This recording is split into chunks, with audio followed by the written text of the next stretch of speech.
Assalamualaikum warahmatullahi wabarakatuh.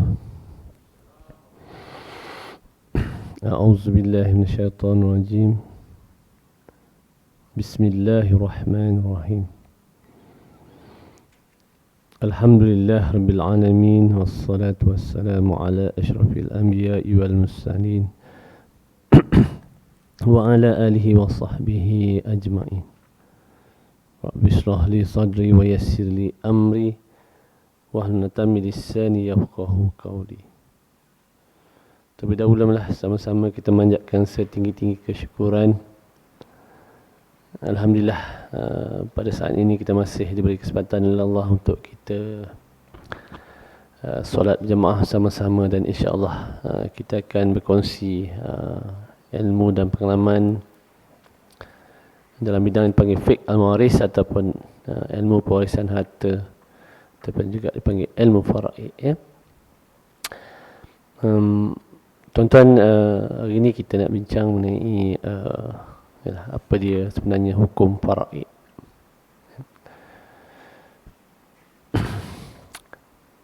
A'udzubillahi minasyaitonir rajim. Lirrijali nasibum mimma tarakal walidani wal aqrabun walin nisa'i nasibum mimma tarakal walidani wal aqrabun mimma qalla minhu aw kathur nasibam mafruḍa.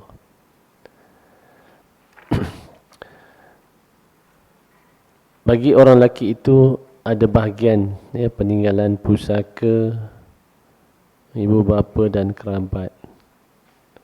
Sementara bagi kaum wanita pula ada bahagian peninggalan ibu bapa dan kerabat.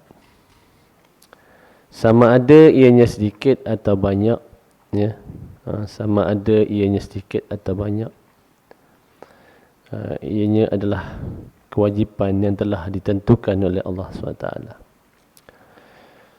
Jadi surah An-Nisa ayat 7. Tuan-tuan, ya, kita dah membincangkan, ya, bahawa berlaku saja kematian, hukum faraid itu berkuat kuasa. Begitu. Maknanya bila berlaku saja kematian tu, orang yang mati itu secara automatiknya dia hilang hak dia, ya. Yang ulama kata hukum faraid ini dia panggil ijbari, hukum yang wajib atau mesti dilaksanakan, ya. Orang kampung saya dia panggil compulsory. Orang compulsory lah, begitulah. Kata orang tak ada pilihan, tuan-tuan, ya. Itu sebabnya orang tanya hukum yang seadil-adilnya hukum apa, tuan-tuan? Hukum daripada Allah lah. Hukum faraid ini directly daripada Allah, tuan-tuan, ya. Yang orang kita banyak mempertikaikan. Saya dah 12 tahun dalam bidang ni, ya. Hampir setiap hari dirujuk kes, tuan-tuan. Memanglah menjadi cabaran, kan. Kita nak uruskan pusaka ni bukannya mudah, ya. Terpaksa berurusan dengan ahli keluarga. Lebih-lebih lagi bukan semua kita ni memahami, ya, apa itu hukum faraid. Jadi marilah kita sama-sama, tuan-tuan, pada hari ini, ya. Mungkin sebelum ni kita tak bincang sangat apa itu hukum faraid. Cumanya kita bincang bab pewarisan harta ni, dia melibatkan banyak, pewarisan harta ni lah secara asasnya hukum faraid lah. Tapi sebelum ni kita dah bincang bab wasiat, bab hibah, kita dah bincang bab harta pencarian, dan juga berapa kaedah dalam pembahagian harta pusaka ni. Marilah kita sama-sama tengok, ya, apa dia hukum faraid, ya. Dari segi istilahnya, ilmu faraid ini ialah satu ilmu dengan kaedah-kaedah fiqh dan pengiraan, ya. Melalui keduanya dapat mengetahui bahagian harta pusaka bagi setiap ahli waris yang berhak, ya. Disebut dalam Quran tadi, ya.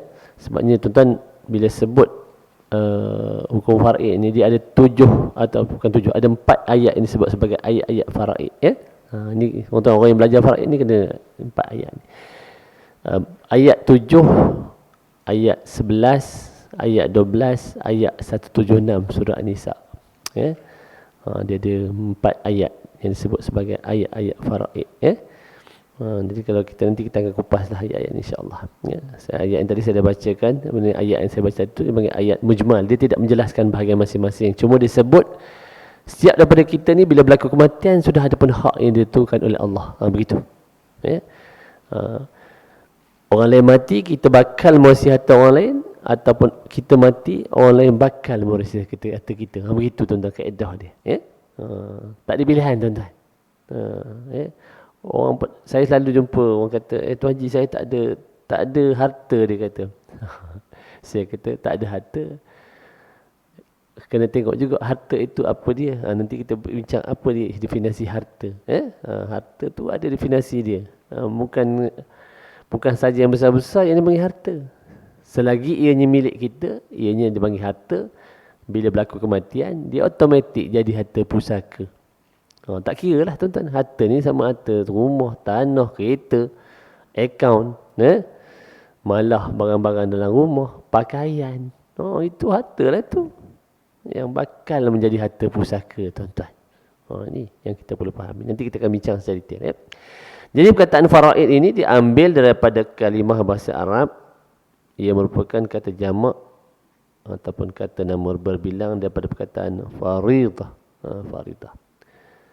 Ya. Perkataan faridah ini terdapat dalam Quran pada ayat ke-11 surah An-Nisa. Tuan-tuan, kalau tuan merujuk pada surah An-Nisa, di akhir ayat tu, auzubillahi minasyaitonirrajim, faridatan minallah.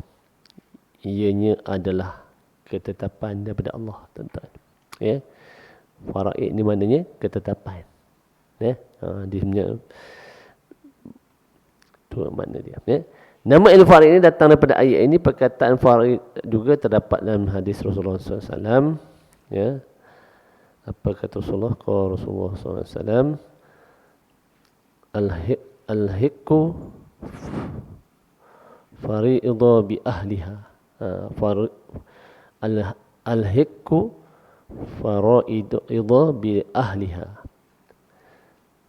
Berikan bahagian warisan yang ditentukan kepada pemiliknya. Manakala faridah diambil daripada kata dasar iaitu fardu. Makna fardu dibahagikan kepada dua, iaitu dari segi bahasanya dan makna dari segi istilah syarak. Dia kata apa? Fardu ada 5 disebut di sini tuan-tuan. Ya? Yang pertamanya disebut ketetapan. Mana ketetapan lah. Sebabnya fardu ni, ya, bila sebut fardu ni wajiblah kita laksanakan. Hukum yang fardu, sembahyang, fardu. Tapi faraid ni orang tak sebut pun fardu.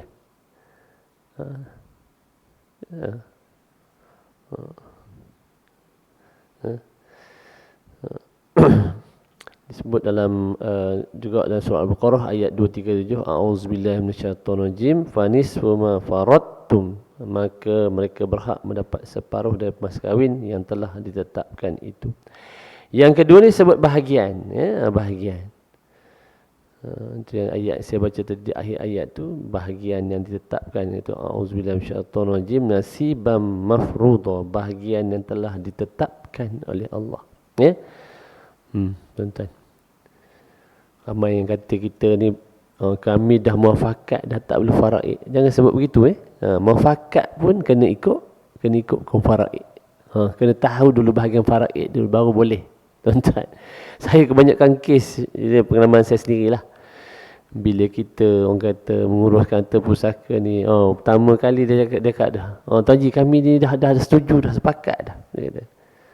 Saya kata dah tahu bahagian faraid masing-masing. Belum. Tak boleh, saya kata. Itu salah satu syarat.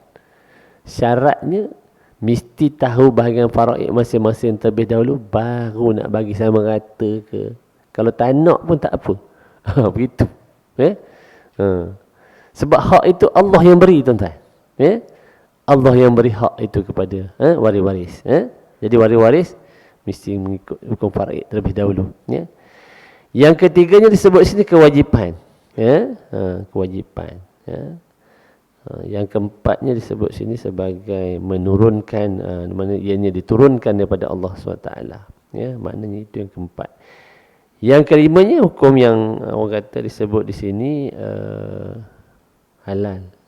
Dia ada 5 kategori. Maknanya ialah pembahagian yang dihalal, cara yang halal, cara yang adil, tuan-tuan. Sebab hukum faraid ini hukum yang seadil-adilnya. Cumanya kita lah, maklumlah tak. Kadang kalau cash ni mudah kita nak bagi kan. Ikut faraid exactly. Cumanya dalam keadaan bila rumah ada 5 orang anak contohnya. Macam mana kita nak bahagi tak? Inilah yang menjadi apa orang kata cabaran kepada kita lah nak bagi harta pusaka ni kan. Yang keduanya, manakala makna fardu dari segi istilah ialah bahagian yang ditentukan oleh syarak kepada ahli waris. Ilmu ini juga dikenali sebagai mawaris. Sebab kalau kita apa ni, setengah-setengah orang dipanggil ilmu mawaris ataupun bab al-mawaris, ataupun iaitu ilmu pewarisan, ataupun kalau di belah-belah pantai timur dipanggil ilmu tarikah. Itu orang Kelantan Terengganu dia kata ilmu tarikah. Kalau ustaz saya tu Wan Abdul Halim, Ustaz Wan Abdul Halim, dia kata ilmu tarikah. Dia ilmu faraid lah tu. Iaitu ilmu harta pusaka. Itu samalah ilmu harta pusaka. Perkataan mawaris ini juga merupakan kata jamak, kata nama berbilang daripada perkataan miras. Dari sudut bahasa, perkataan miras ini mempunyai 2 makna. Yang pertamanya panggil kekal. Salah satu nama Allah yang dipanggil Al-Waris, iaitu yang kekal. Al-Waris. Al-Waris. Yang keduanya perpindahan. Sebabnya tuan-tuan, antara makna lain juga faraid ini ialah perpindahan hak daripada siapa? Daripada si mati kepada waris-waris. Secara automatik tuan-tuan. Mati saja hak itu berpindah.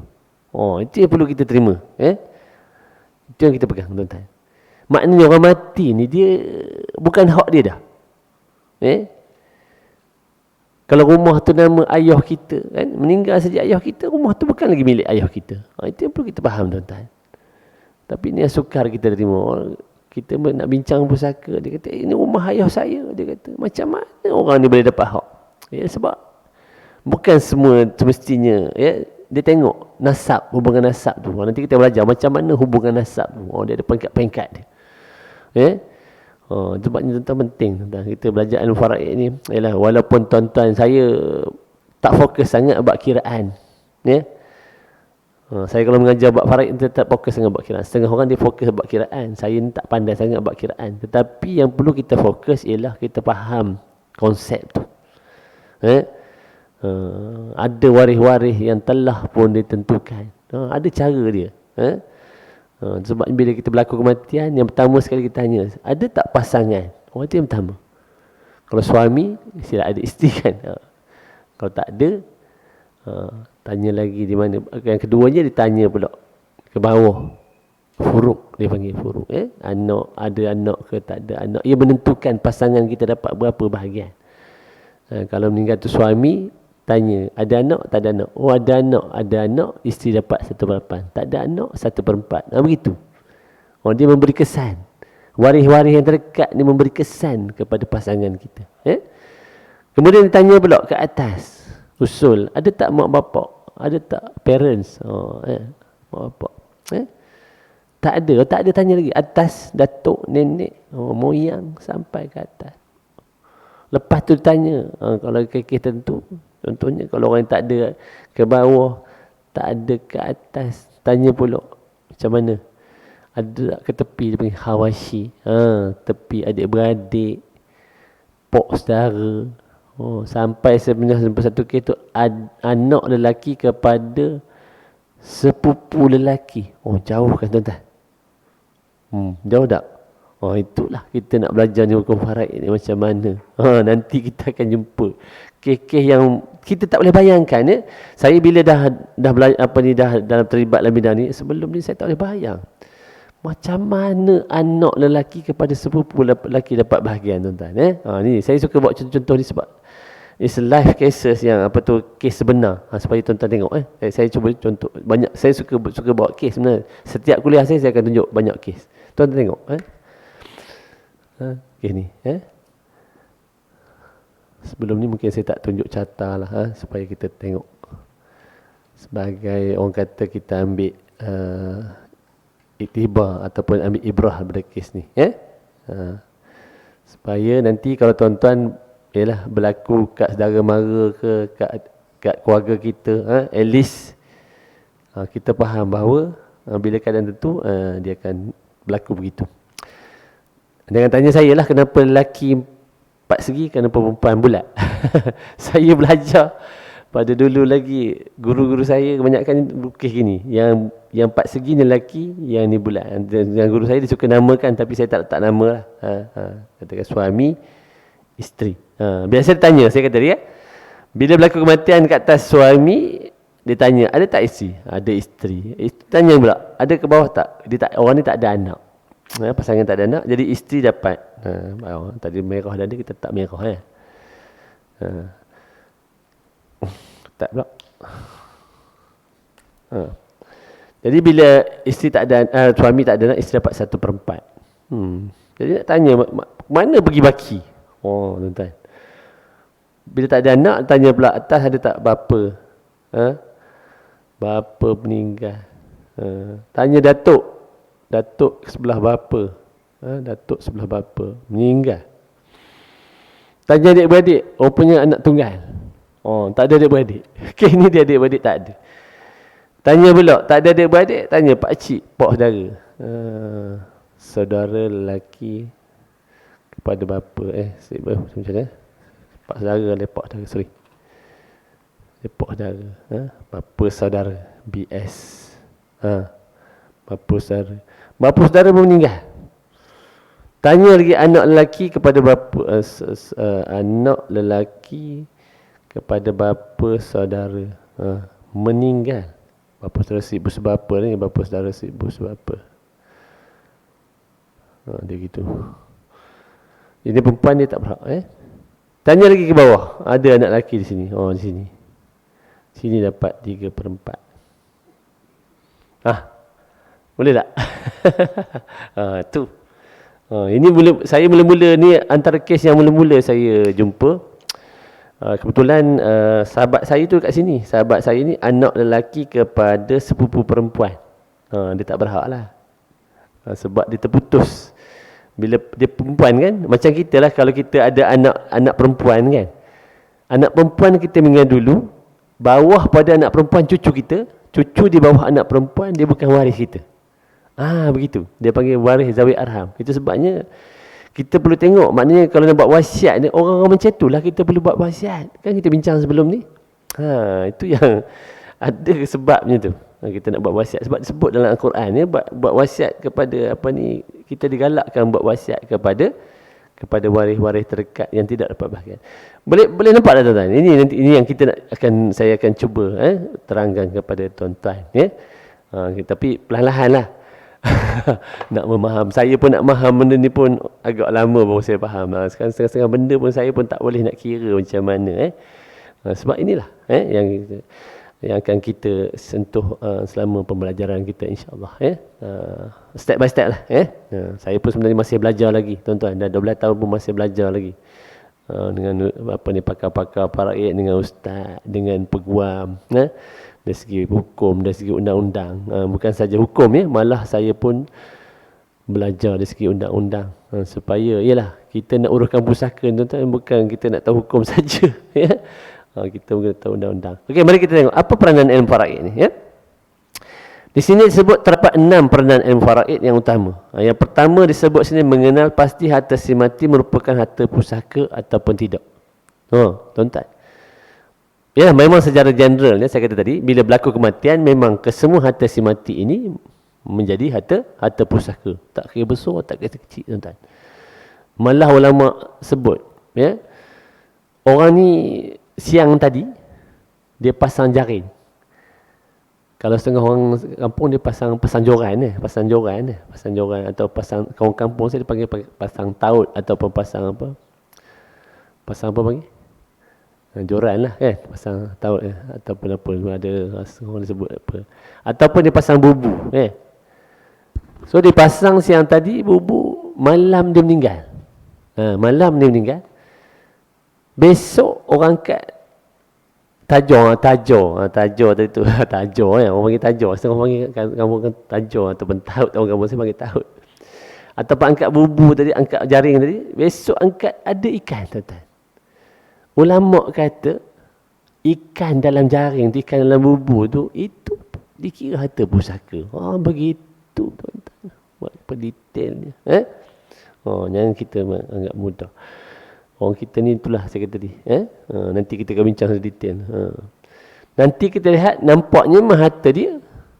Tapi harta tuan-tuan, nak bagi tahu tuan-tuan di sini. Sebabnya kalau bila kita detail ni, banyak kita ni akan kena tengok balik lah. Terutamanya harta yang dipanggil harta tidak patuh syariah. Dia tidak jadi harta pusaka. Tuan-tuan. Maknanya waris-waris ni, kalau harta tersebut tidak patuh syariah, tidak boleh diwarisi. Begitu hukum lah, saya baca hukumnya tuan-tuan. Tapi inilah, agak susah lah kita dah, bila kita detailkan. Tuan-tuan. Sebab nanti kita akan saya akan bacakan beberapa fatwa dari Majlis Fatwa Kebangsaan, insya-Allah ada disebut Yang keduanya, kita akan memastikan perkara-perkara yang wajib ditunaikan sebelum pembahagian pusaka. Auzubillahi minasyaitonir rajim, min ba'di wasiyati yusi biha audain. Sebelum pembahagian faraid, selesaikan hutang, selesaikan wasiat, selesaikan hutang si mati. Ini kita dah bincang dah. Sebab sekarang kita nak masuk bab faraid. Maknanya seseorang yang ada harta pusaka ini, ada dua hak yang wajib kita tunaikan. Yang pertamanya hak si mati. Jenazah dia. Kemudian kita selesaikan wasiat. Itu sebabnya tuan-tuan, wasiat ni kita dah bincang sebelum ni. Wasiat tu buat sunat. Buat wasiat sunat. Tetapi kalau wasiat itu mengikut hukum, wajib dilaksanakan. Jangan main-main tuan-tuan. Wasiat. Sebabnya Rasulullah dah sebut. Wasiat ni kita disunatkan buat. Tapi wajib laksana tuan-tuan. Ni. Saya ulang-ulang lah sebab kita bincang buat wasiat ni. Sebabnya saya setengah tempat saya baca kitab ni dulu, atau buku ni. Macam kita ni, hari tu kita mula daripada wasiat, mana pewarisan harta dulu, kemudian faraid. Setengah tempat saya mulakan ni, baru wasiat ataupun hibah kemudian. Disebut sebanyak 4 kali tuan-tuan dalam Quran. Dalam surah Nisa ayat 11, ayat 12, selesaikan wasiat, bayar hutang si mati sebelum pembahagian faraid dibuat. Bukan terus faraid, semua harta difaraidkan. Selesaikan hak si mati terlebih dahulu. Yang ketiganya, mengenai pasti ahli keluarga bagi si mati adalah ahli waris yang berhak atau tidak berhak. Nanti kita bincang. Macam mana cucu di bawah anak lelaki berhak, cucu di bawah anak perempuan tidak berhak. Cucu juga kan? Cucu kita tuan-tuan. Tak. Same level kan? Tapi ada keadaan juga cucu lelaki di bawah anak lelaki pun tidak dapat sebab ada anak lelaki lain. Tu nanti kita bincang tu. Kita ada 2 anak lelaki. Anak lelaki kita meninggal terlebih dahulu. Anak lelaki kita meninggal dulu. Yang nombor 2 ni. Yang pertama ada lagi. Anak lelaki ni ada anak cucu kita lah. Jadi apabila kita meninggal tuan-tuan, cucu tadi tu bukan waris kita. Sebabnya ada anak lelaki ni menghalang. Itu sebab di Selangor ni kita ada. Dipanggil wasiat wajibah. Boleh cucu-cucu yang dipanggil, yang tak dapat bahagian ni, boleh buat tuntutan di mahkamah syariah. Itulah gunanya kita nak belajar tak? Tuan-tuan tak pernah dengar, biasanya lah ialah benda-benda gini kita tak pernah melalui kan. Tapi ada dah orang buat tuntutan, berjaya buat tuntutan. Cucu ayah ya, atau mak dia meninggal dulu, di Selangor ni boleh buat tuntutan di mahkamah syariah. Boleh. Nanti kita akan ulang-ulang lah insya-Allah benda-benda gini kan. Maknanya bukan semua ahli keluarga itu berhak, kita akan tengok Yang mana berhak, yang mana tak berhak. Nampaknya berhak, rupanya tak berhak. Kan? Macam tadi kan, macam mana boleh pergi kepada anak lelaki, kepada sepupu lelaki? Macam mana, saya pernah tanya soalan. Macam mana dia kata suami dia dapat 100%? Dapat ke semua harta dia? Ada keadaan tuan-tuan. Suami dapat 100% harta isteri. Ada keadaan dia. Itu nanti kita bincang. Soalan-soalan cepumah tu. Itu biasa dalam belajar faraid nanti dia ada soalan-soalan yang begitulah tuan-tuan. Macam mana? Kita cubalah. Tengok macam mana. Nanti kita akan bincang. Yang keempatnya, memastikan ahli waris yang berhak tidak terhalang oleh ahli waris lain. Saya kata tadi, keadaan-keadaan tentu ada waris dia panggil al-hajbu, menghalang, ataupun menghijab. Dia panggil hijab lah, menghijab, halang. Sebabnya dalam ilmu faraid ni, bila kita ada berlaku saja kematian, dia sebenarnya ada 25 golongan. Nanti kita lihat, saya ada carta, saya akan tunjukkan 25 orang yang berhak ke atas kita ni. Tetapi bukan semua serentak dapat lah. Itu disebut, ulama' sebut ada 25 golongan. Berdasarkan kepada kajian mereka, ada 25 golongan. 15 lelaki, 10 perempuan, yang berhak ke atas kita. Namun begitu, apabila kita ada bapa, bila kita ada anak lelaki, tuan-tuan. Sebab orang ada bapa ni, sebab ditanya, bapa dengan anak ni penting. Anak lelaki dengan bapa ini menghalang orang lain dapat bahagian. Bila kita ada bapa, bila kita ada anak lelaki, cuma 5 orang je. Ataupun 6. Bapa, ibu, suami atau isteri, anak lelaki, anak perempuan. Dia tak jauh lah. Itu je lah. Itu je. Tapi jangan tunggu tuan-tuan. Itu sebabnya kebanyakan saya terlibat dalam pengurusan secara langsung atau tak langsung ni. Orang kita ni dia tangguh. Bila tangguh ni yang bahayanya. Dia tangguh ni, bila tangguh, berlaku pula kematian salah seorang tadi tu. Berlaku kematian ke atas bapa, kematian ke atas anak lelaki ke, dia ada efek pembahagian tu pula. Bahagian orang meninggal ni pula pergi pula orang lain. Sebabnya faraid tuan, dia berterusan. Continuously. Tu orang kampung saya katalah, continuously. Bersambung. Dia macam virus, Dia macam virus, dia pecah. Jangan tunggu, tuan-tuan. Contoh tak jauh lah di Kampung Baru lah. Itu Kampung Baru, bukan Kampung Baru, sebenarnya seluruh dunia berlaku. Cepat dia berkembang.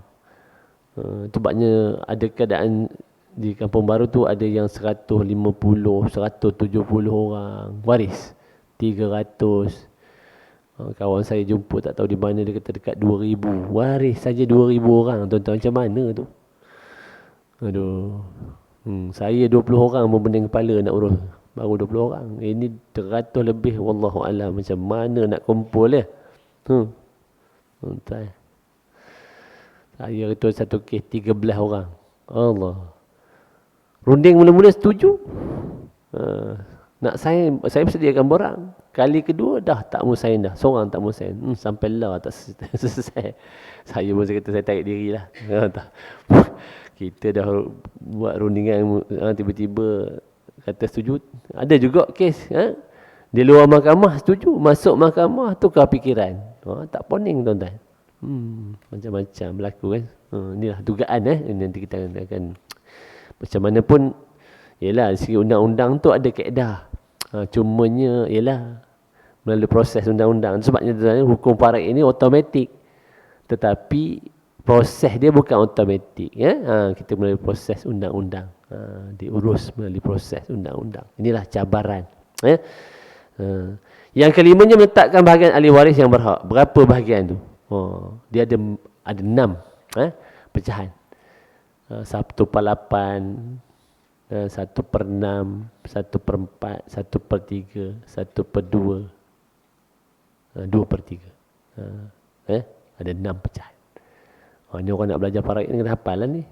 Tidak macam mana Macam mana boleh dapat 1/8, macam mana boleh dapat 1/6, 1/4, 1/3, 1/2, 2/3. Dia 6 pecahan. Semua pecahan ni disebut dalam Al-Quran. Ada dipanggil waris fardu, ada nanti kita akan macam waris asabah, dapat baki. Nanti kita dah akan lihat, dinamakan waris dapat baki, tapi dah tak ada baki, dapat telur, tuan-tuan. Ada. Ini yang bergaduh ni. Macam mana dia kata saya waris fardu, waris asabah dia panggil, tapi tak dapat baki, tak ada. Ada nanti kita bincang. Yang keenamnya menghitung bahagian melalui kaedah-kaedah pengiraan untuk menentukan bahagian bagi setiap ahli waris yang berhak. Ini nanti ialah kaedah matematik lah. Ilmu hisab. Bukan ilmu hisab rokok, tuan-tuan. Ilmu hisab rokok semua. Ramai orang pandai. Kaedah-kaedah dia lah. Jadi kalau kita tengok apa ketujuan kita belajar ilmu farid ini, ilmu farid ini adalah bertujuan untuk menentukan dan memberikan bahagian tertentu kepada daripada harta pusaka si mati ini kepada ahli waris yang berhak. Itu sebabnya tuan-tuan yang dipanggil harta pusaka ni, harta pusaka itu bila jadi saja harta pusaka, ada hak orang tertentu. Ada hak orang tertentu yang kita wajib orang kata bagikan hak dia. Sebabnya tuan-tuan, ada orang dia kata tak apalah, kami tak perlu dah harta pusaka ni. Jangan begitu tuan-tuan. Kalau kita tak nak pun ada cara, apa orang kata tolaklah bahagian tu. Tidak macam mana tak orang lain. Dia kata dia tak nak buat kerjasama. Tak boleh juga. Macam satu kes saya jumpa tuan-tuan. Ni orang yang berceramah ni. Berceramah dekat masjid saya tuan-tuan. Seorang ustaz, saya cakap terang, seorang ustaz. Ceramah, keluar api tuan-tuan. Berapi-rapi keluar. Pumpang ceramah. Satu hari tu waris-waris wakil kepada saya, Tuan Haji, dia kata minta tolong jumpa adik saya tu. Dia adik dia lah. Adik dia berceramah dekat masjid dekat saya tuan-tuan, dekat rumah saya tu. Jadi kebetulan hari tu saya free. Saya panggil dia, Ustaz, saya kata ini waris-waris ni minta tolong ni. Dia kata, saya kata apa ni untuk uruskan pusaka datuk dia. Nilai dah berjuta tuan-tuan. Nilai berjuta, saya faham kan. Dia kata pakai saya biar pi depa.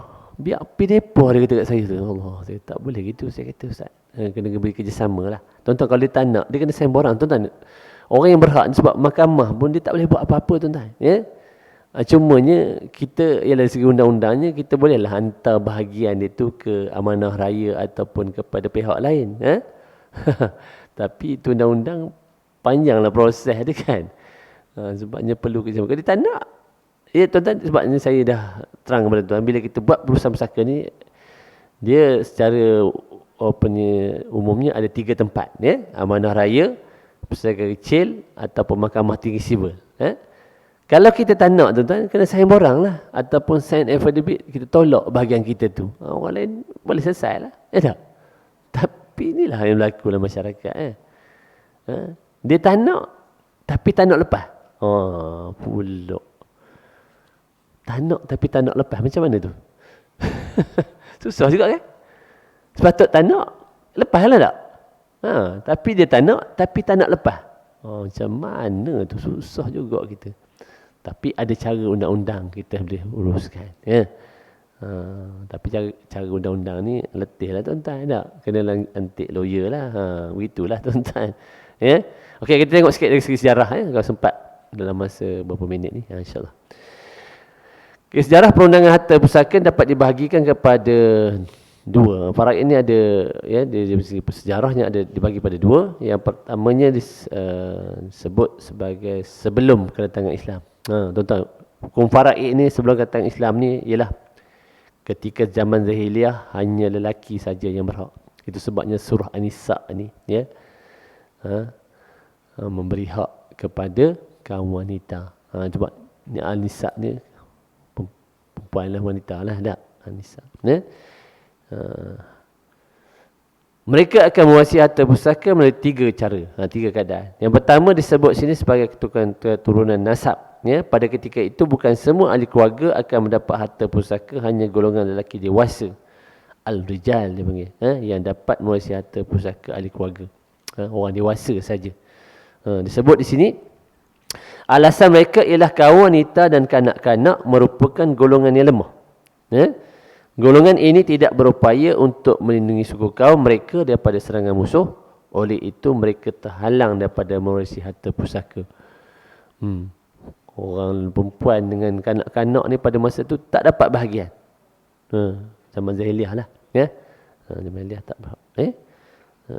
Jadi bangsa Arab ketika itu mengatakan bahawa adakah patut kami memberikan harta warisan apabila kepada orang yang tidak tahu menunggang kuda, tidak pandai memegang pedang dan tidak mahir bertarung dengan musuh. Maknanya orang yang lemah ni tak dapatlah harta. Orang pergi perang itu dapat. Yang keduanya disebut sumpah setia dan pertolongan. Sumpah setia ialah iaitu satu ikatan janji antara 2 orang sahabat yang tidak mempunyai hubungan kerabat. Pula sahabat boleh ketika itu, tuan-tuan. Dia kata, darahku darahmu, kamu mewarisiku, aku mewarisimu, kamu menolongku, aku menolongmu, dan sebagainya. Apabila kedua-duanya bersetuju, berlaku saja kematian, saling mewarisi. Begitu. Tuan-tuan tengok yang ketiga ni, tuan. Ini yang saya nak highlight pada malam ni. Ni zaman Zahiliyah ni. Dia kata apa? Anak angkat. Ni peringatan untuk diri kita semua lah, tuan-tuan. Anak angkat. Di antara amalan golongan lelaki Arab Jahiliyah ialah mengambil anak orang lain sebagai anak angkat mereka.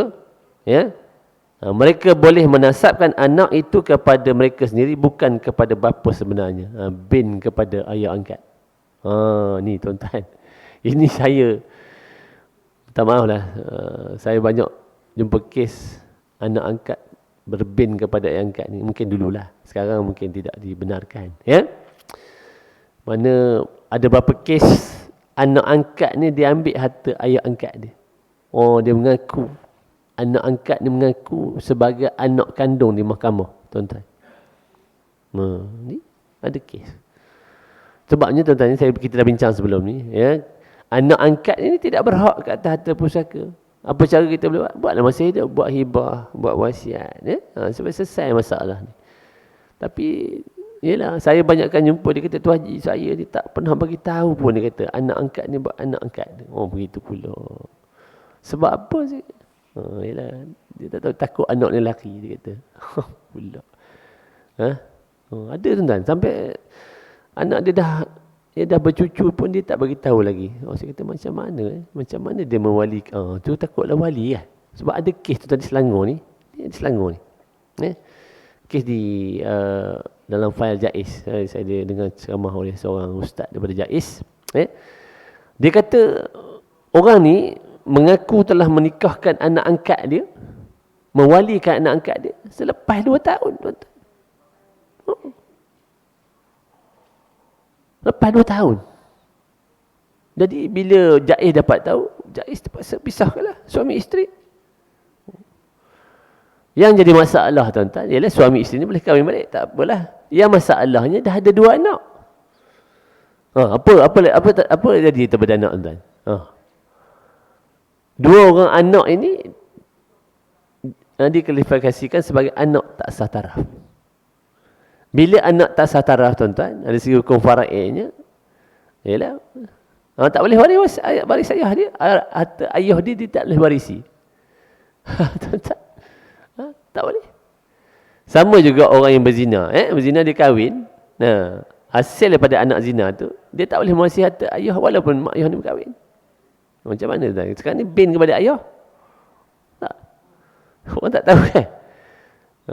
Sebabnya sekarang pernah berlaku itu yang awal tahun kata kes, ataupun tahun lepas saya tak ingat. Yang orang ni nak bin kepada orang nak tak satarah dia nak bin kepada ayah, tak boleh sebenarnya. Sebabnya nasab dia hanyalah kepada ibu dia sahaja. Tuan-tuan, sebabnya anak angkat ni jaga-jaga lebih lagi anak angkat lah, tuan-tuan. Anak angkat ni satunya setengah orang dia ambil anak angkat ni dia putuskan hubungan dengan biological parents dia, dia mewarisi lah. Tak? Dengan mak ayah dia yang kita ambil tu, mewarisi lah. Dengan kita tak mewarisi, tuan-tuan. Begitu juga orang kata dia ambil anak angkat non-Muslim. Dia ambil non-Muslim. Tapi tahu tak kita tiba-tiba ibu bapa dia ataupun adik-beradik dia masuk Islam? Macam mana tu? Sedangkan kita dah putuskan hubungan mereka kan. Yalah biasa begitulah kan. Kita ambil. Ni hati-hati tuan-tuan. Yang keduanya selepas kedatangan Islam. Selepas kedatangan Islam ni ada 3 peringkat. Saya jumpa ringkas-ringkas lah. Apa ni sejarah ni. Tuan-tuan siapa ada buku ni ataupun nak ambil buku nanti boleh ambil pada saya dan bayar kemudian. Semua dalam buku ni saya membaca sikit-sikit je lah. Selepas kedatangan Islam ni ada 3 peringkat. Yang pertamanya, pada peringkat bulan Islam, ikatan sumpah setia masih diteruskan. Yalah, Islam sebab peringkat-peringkat kan hukum ataupun hukum fiqh ni diturunkan secara peringkat-peringkat mana sumpah sesama sahabat ni bila menanti sahabat mewarisi Peringkat kedua iaitu peringkat di mana ketika hijrah berlakunya hijrah daripada Rasulullah berhijrah daripada kota Madinah ke kota Mekah ke Madinah di mana kaum Ansar dan Muhajirin ini dipersaudarakan. Ketika itu tuan-tuan, antara Ansar dan Muhajirin ini saling boleh mewarisi. Begitu. Yang mana yang tak ikut Rasulullah ni, yang tinggal di Mekah tu tak boleh mewarisi. Pada ketika itulah. Sebab peringkat-peringkat Itu peringkat kedua. Okey, yang peringkat ketiga ni tuan-tuan disebut di sini auzubillahi minasyaitonirrajim. Kutiba alaikum idza hadara ahadakumul maut in taraka khairanil wasiyatu lil walidaini wal aqrabina bil ma'ruf haqqan 'alal muttaqin. Kamu diwajibkan apabila seorang daripada kamu hampir mati, jika dia ada meninggalkan harta, hendaklah dia membuat wasiat. Ini ayat yang kita pernah bincang kepada ibu bapa dan kaum kerabat dengan cara yang baik menurut peraturan agama sebagai suatu kewajipan atas orang-orang yang bertakwa. Surah Al-Baqarah ayat 180. Jadi pada ketika itu tuan-tuan, hukum wasiat itu wajib. Kita dah bincang dah. Dia wasiat tu pun ada peringkat-peringkat. Wasiat pada ketika ini wajib. Namun kalau kita rujuk dalam Tafsir Ibn Katsir mengatakan ayat ini telah pun dinasahkan. Nasahkan. Walaupun wasiat pada ketika itu wajib kepada ibu bapa dan kerabat, namun walaupun dikata sudah pun dinasahkan, nanti kita akan bincang ataupun kita dah bincang sebenarnya, maknanya ayat ni ada juga di relevan dia sebab kita bincang tentang wasiat wajibah itu nanti kita ulang balik lah. Jadi pada ketika wajib setelah turunnya ayat-ayat mawaris dan satu hadis Rasulullah SAW, apa kata Rasulullah, innallaha a'ta likulli zi haqqin haqqahu. Apa kata Rasulullah? Sesungguhnya Allah Ta'ala telah memberikan kepada setiap orang yang berhak itu akan haknya. Rasulullah kata lagi, fala wasiyata liwaris. Ketahuilah bahawa tiada wasiat kepada ahli waris. Sebab ayat tadi itu telah pun dinasahkan dengan turunnya ayat-ayat faraid. Antara ayat yang saya baca tadi lah. Surah An-Nisa ayat 7, ayat 11, ayat 12, ayat 176. Jadi ayat yang surah Al-Baqarah 180 tadi telah pun dinasahkan. Sebab kita ni telah pun ditentukan hak masing-masing. Surah kata apa tadi? Sesungguhnya Allah Ta'ala telah memberikan kepada setiap orang yang berhak itu, yang berhak akan haknya melalui hukum faraid. Jadi orang yang berhak kata waris-waris yang dah berhak kata faraid, dia tidak berhak lagi ke atas harta pusaka. Begitu tuan-tuan. Okay, ada soalan tak setakat ni? Ada soalan? Ada soalan? Belum lagi? Ada soalan? Ya, sila. Buka, tak boleh dengar.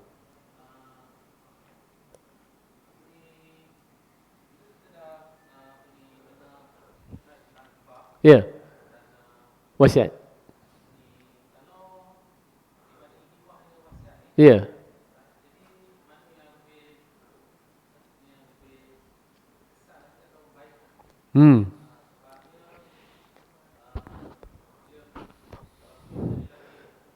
Ya. Hmm.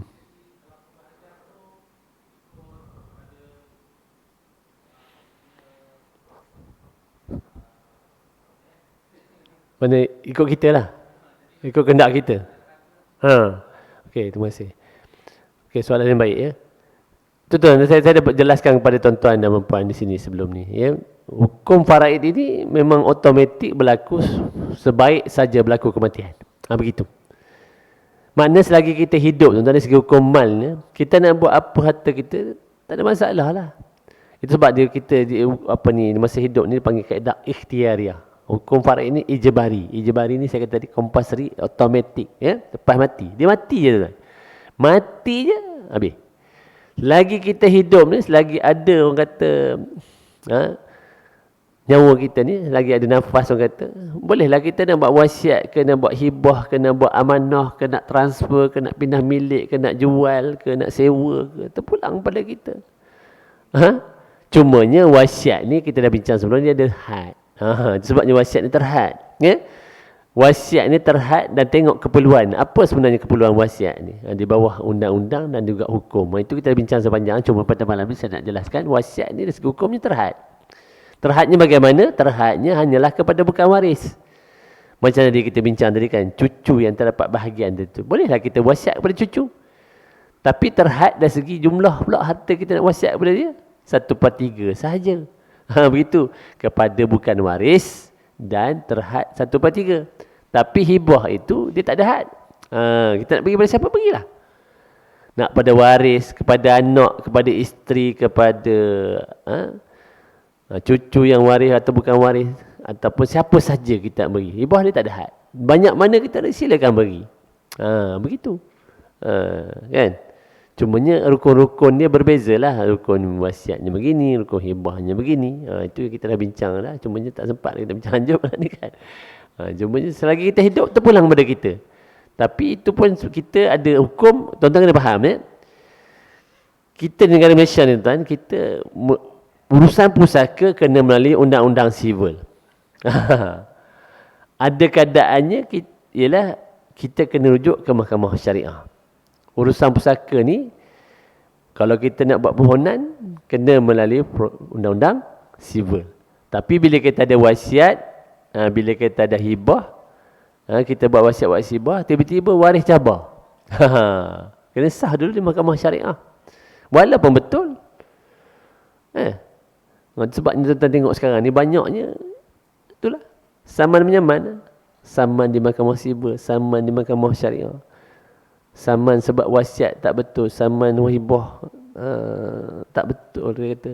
Dia kata buat hibah ni masa orang ni buat hibah, dia kata masa sakit, masa macam-macam lah keluar tuan-tuan. Itu sebabnya saya dah kata tuan-tuan ya, yang perlu kita faham, berlaku saja kematian, kuasa siapa? Waris-waris. Kalau waris-waris ni boleh setuju, mudahlah. Dia kata setuju dengan wasiat, selesai. Setuju dengan hibah. Dia kata tak apalah. Dia kata kami setuju semua. Macam saya pernah banyak kes tuan-tuan ya. Biasanya orang kita ni kalau buat dokumen tu, biasanya lah. Ni yang biasalah saya uruskan pusaka. Biasanya kalau orang kita ni, ayah ataupun mak, arwah mak ni buat wasiat yang bertulis ni, proper documentation, biasanya waris-waris jarang yang cabar lah. Ada tapi jarang cabar. Begitu. Yang masalahnya orang kita ni wasiat sebut mulut. Tak? Hibah sebut mulut. Ini yang payahnya. Bila dicabar, mana bukti? Waris-waris tanya, mana bukti? Tak ada bukti. Saya banyakkan macam itulah. Saya jadi orang tengah tak? Yang anak ni, dia kata, ayah dulu dah pesan. Dia kata, ini rumah ni bagi kat aku. Saya kata, hukum kena tengok dulu. Hukum saya kata, kalau wasiat kepada anak tak sah. Di situ dah habis dah. Tak, dia kata ayah hibah. Hibah sebab macam mana hibah? Hibah macam mana? Dia kata ayah nak beri rumah ni lepas ayah mati. Itu wasiat dah lepas mati. Beri masa hidup. Hibah ni masa hidup. Saya kata macam itulah. Tapi panjang macam mana soalan. Boleh lah. Mana asalkan dia mengikut hukum, tak ada masalah. Ya, rukun ada, macam hibah ada, wasiat ada 4 rukun, hibah ada 4 rukun, tapi ada syarat-syarat lain yang perlu dipenuhi. Itu nanti kita ulang balik lah, insyaAllah. Ya. Okay, tuan-tuan, jadi dah masuk waktu isyak dah. Jadi kita cukup setakat ini kot. Ada soalan lagi? Ada soalan lagi? Jadi tuan-tuan, supaya apa ni hari ni, supaya kesimpulannya, ya. Jadi hukum faraid ini tuan-tuan disebut di sini, ya. Yang pertamanya kita perlu faham makna hukum faraid itu ialah satu ketetapan daripada Allah, ya. Ketetapan daripada Allah.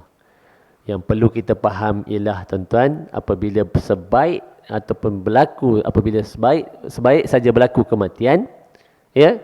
The moment berlaku saja kematian, hukum faraid itu berkuat kuasa. Begitu. Ya. Walaupun kata orang 1 second kemudian ada pula waris meninggal pula. Dia akan bersambung lah. Bersambung. Ya.